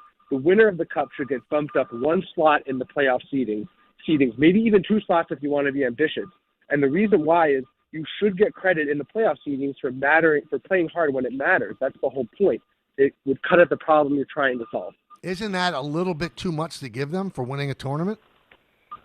I think one seed, no, because here's the thing. If you finish with the second seed in the East, let's say the Knicks win tonight, and they finish with the second seed in the East behind Detroit, you think they should supplant Detroit as the number 1 seed? Yes, and I think here's why. I think they're the second seed, so they're one of the 2 best teams, and they played really hard, and they won when it really mattered because you want the Cup to matter. And, we keep saying, no one tries hard in the regular season. If you can get players to try the hardest in these Cup games, then those games should count more, and so that kind of counts more. Yeah, I mean, listen, I'm impressed by your sports acumen. I love the fact that you call in a lot. I don't agree with that. I think that's too much of a bonus. I think that what I would do, and I said this earlier, this game doesn't count. It's not part of your record. I would have it count. So you have an extra win than every other team. That would be just a minuscule advantage. So if you come close, if you're the number 2 seed and you're tied with Detroit, but with the tiebreakers, they win, well, then that extra win gets you ahead of them. If that moves you up, that's fine. But just to move you up, let's say a team gets on a hot streak and wins the Cup, and they end up winning like 45 games for the year. I know. David, I think that's too much. I think that's too much. I don't know if it needs all that much tweaking. The money makes the world go round. The extra money you're giving the players, you can see it's affecting them, and they're really playing. They want to win the Cup. That's what you want. But to play the Cup against regular season games, I wouldn't say that this quote unquote championship should be moving the needle all that much that you render regular season not as important. Regular season's important, and I don't want to get it lost, and I don't want to get it misconstrued. They care about the regular season. They just care about more games than others. There are some games that matter more, that have more gravitas to them. Doesn't mean that they don't care, that they sleepwalk through the regular season. But they're not sleepwalking through the Cup. They're not. Let's go to Bobby in Yonkers. Bobby. Hey, Michael. Love the show. Thanks, man. Mike, I'm a big Jet fan, but I would add one thing is the reason they're so good in special teams is we get a lot of practice receiving kickoffs and punting. But anyway, good point. What do you call it? I'd also add to the point, because I'm not an AG fan now. I kind of feel like he's BSing us. Letting Devontae Adams and DJ Reed and Aaron Rodgers go. I mean, he's complaining we don't have a second receiver. Devontae Adams probably would have signed with us, right? Aaron Rodgers, look what he did last night, right? So, I mean, look, he's going to get another year, as you say, and that's only fair. But I think we'll have Rex back after his second year. Love the show. Have a great holidays, Mike. Thanks, Bobby. You too. I think the Rex thing is sailed. I really do. I mean, I'd love to see it. It'd be great theater. It'd be great for the media in New York. It would excite the fan base. But, I mean, it didn't end well. People remember the first 2 trips to the AFC Championship game, but it didn't end well. And, I mean, he politicked for the job this most recent time, and it doesn't seem like he even came close. So, I don't. If Aaron Glenn doesn't work out, I don't think they're going to Rex Ryan. I think Rex Ryan's only entree back into the NFL as a coach would be as a coordinator. Now, that would be an interesting move by Glenn. I mean, you need a defensive coordinator, just fired Wilkes. Bring in Rex. I think Rex would be intrigued by that, returning to the Jets. And if Aaron Glenn has as much confidence as it seems like he has, I don't think that he would be threatened by Rex Ryan being there. Because one thing we know, Rex Ryan can teach defense. Rex Ryan's a really good defensive coordinator. And people have sniffed around it. The Cowboys sniffed around it. I think he was interested in that. He would have taken that job. So if he would have taken the Cowboy job, I think he would take the Jet job. But in terms of him coming back as a head coach, I don't think that's going to happen. Let's go to Mike in Farmingville. Mike. Hey, Mike. How's it going? Good. How are you? Good. So I think to make the regular season for the NBA, and I think this for the NHL as well, more impactful, is you allow the first place team to pick their playoff opponent. And then you go down to the second place team. They pick their for the first round. And then they do that again for each round. And it allows those regular season games and those matchups matter. And to make a little bit more, put a little bit more emphasis on the regular season. I'm honestly going to tell you, I don't like that. I love it because I think it adds intrigue. It adds drama. Imagine the number 1 seed is Detroit. And they say, okay, we want to play the Heat. What an insult to the Heat. I mean, what motivation to the Heat? Right now, 1 plays 8, 2 plays 7, 3 plays 6, and 4 plays 5. Nice and easy, right? Lemon squeezy. But if you make the number 1 seed choose the team they play, awesome drama. Awesome. And talk about gamesmanship, where the coaches have to get together at the end of the season and quickly establish what's our best matchup. How does this work best for us? Who do we match up best against? What's our best chance to advance? And the team that they choose, forget about bulletin board fodder. It's like a sign in Times Square during New Year's Eve. I've always said that about the wild card in baseball, too. Let them choose the team that they want to play. Let them choose what wild card. Let the division winner that has to play choose what wild card they want to play. Because you only get 2 buys. You get the 2 best records in the league that win the division, get a bye. And then the third team has to that wins the other division. They have to choose. They don't get a chance to choose the wild card. It's just the way it sets up the 1, 2, 3 wild card. Make them choose the wild card. That I like because I like drama. I like getting teams ticked off. I like the fact that a team would say, "Oh yeah, you want me? Oh, that's not smart. Not a good move. Not smart." So yeah, that is great. But I think teams. I don't know if that will incentivize teams to finish first or second. I think they are incentivized to finish with the first seed in the conference because you get home field and you play the 8th team. Now, the 8th team could be a team like the Knicks were in 99 that were injured for most of the season, made a run. Nobody wanted to play them. They ended up winning. But the 8th seed usually is a team that deserves to be the 8th seed. So in all likelihood, the number 1 team would play the 8th team. It would work out that way anyway. I don't think you have to incentivize for that. I just think that's a nice sidebar. If you finish first, you get to choose whatever team you want to play. Whatever team you want to play. Now, Bobby from Yonkers brought up Aaron Rodgers. I want to talk about that game last night. What you thought of it, and also the impact on the Jets not bringing him back. 1-800-919-3776. That's the number. Big NBA Cup tonight. The championship game, the Knicks against the Spurs. And you can hear it right here on ESPN New York later tonight.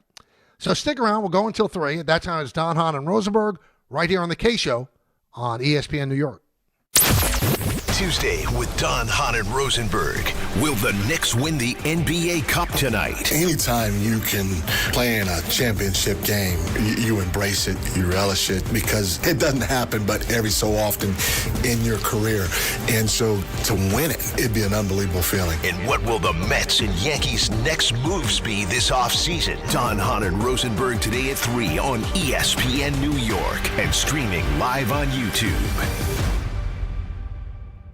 Brees Hall, the I-back, at the 5-yard line. Handoff, Brees Hall finds a crease, runs left. He's into the end zone for a Jet touchdown. Jets fans, come out to MetLife Stadium for a Week 17 divisional matchup. See the New York Jets host the New England Patriots Sunday, December 28th at 1 p.m. Presented by Ticketmaster.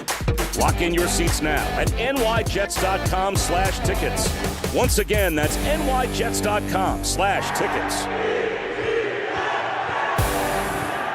Friends, it's football season, the best time of the year. You should be out there tailgating, cheering on your team, and enjoying every Sunday. But if you're dealing with neck pain, back pain, sciatica, or nerve pain, even getting off the couch can feel like a challenge. You don't have to live like that. There's help. Dr. Jay Shaw at Sandwell Pain is New Jersey's top pain specialist. He's Ivy League trained, double board certified, and is dedicated to helping you get back in the game. Here's what makes the difference. No surgery, no scars, no long recovery, no pain medication. Just precise, non-surgical image-guided procedures that deliver real results. Dr. Shaw treats neck pain, back pain, joint pain, migraines, nerve pain, and sciatica with a plan that's customized for you. Same-day and next-day appointments are available, and with offices in Woodbridge, Livingston, and Inglewood, relief is always close. So don't let pain keep you on the sidelines this season. Visit SandwellPain.com to call, text, or book online. Most major insurances are accepted. That's SandwellPain.com. Relief is closer than you think, and it starts today.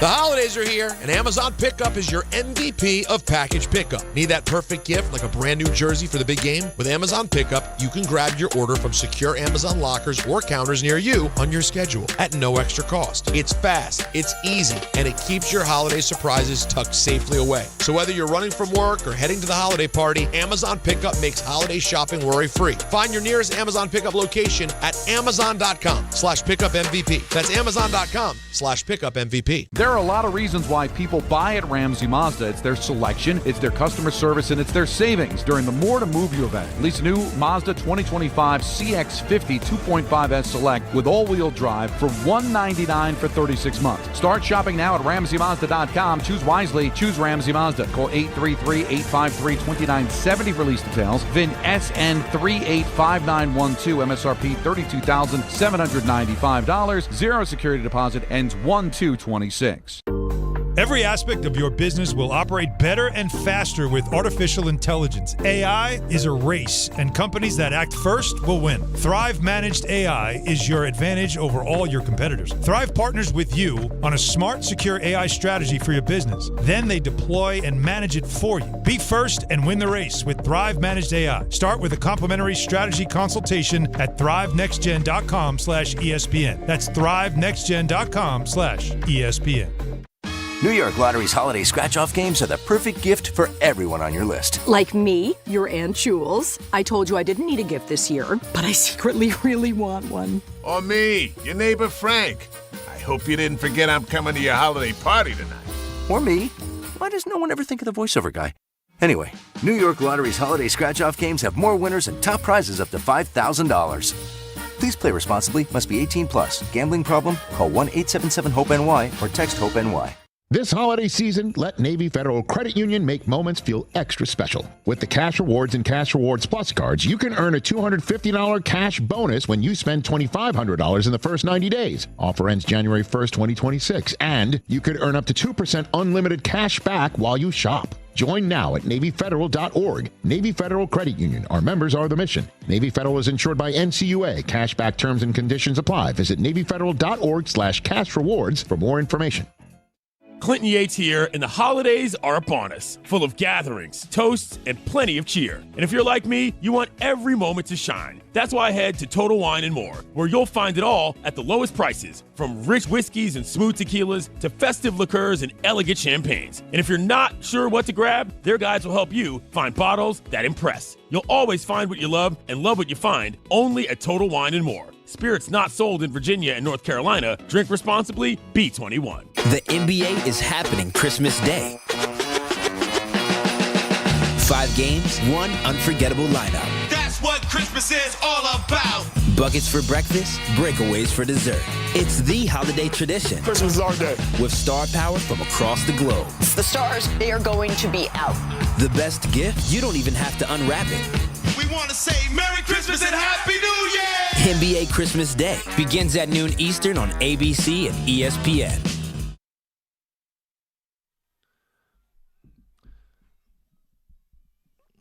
All right, so the Steelers beat the Dolphins, and the Dolphins are essentially done now. The Steelers, they've got a pretty good chance to win their division. That's the only way that they would get into the playoffs.